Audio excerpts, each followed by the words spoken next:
of legislation, representation, and oversight. Now, with the national public debt stock hitting a high of 8.6 trillion shillings, and that was by May this year, and a deficit of 862 billion in the 2022-2023 budget, members of parliament have their work clearly cut out.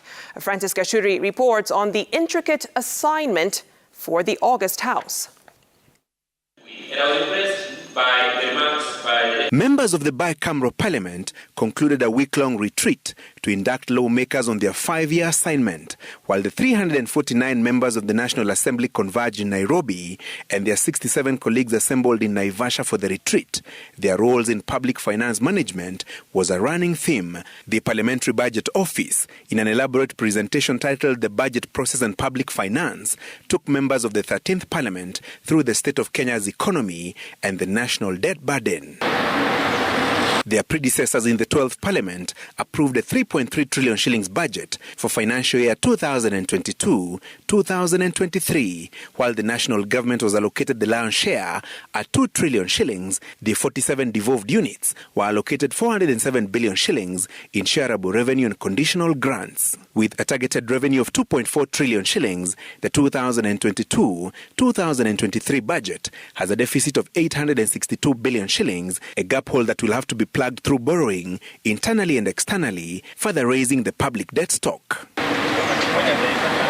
The Parliamentary Budget Office telling MPs that debt procured locally and beyond the country's borders was almost at par. External debt stands at 4.29 trillion shillings, while domestic debt is in excess of 4.26 trillion shillings as at May this year.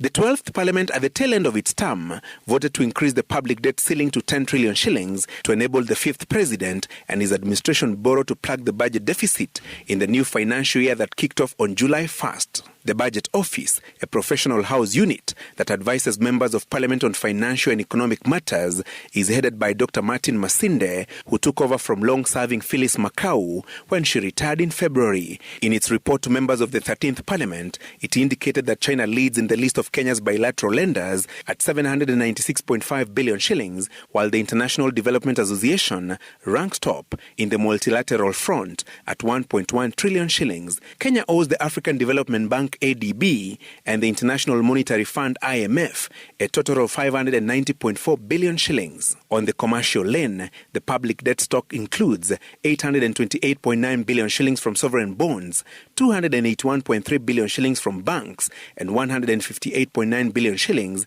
in guaranteed debt.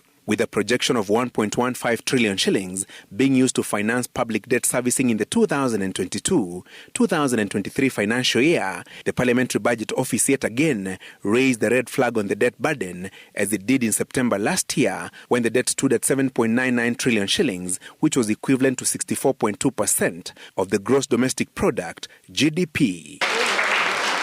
Among the key proposals for members of the 13th Parliament in execution of the legislative and oversight mandate is to push for a slash in government spending, effective tax-raising measures, refinancing or restructuring of the public debt, and emphasis on policies that will hasten economic growth.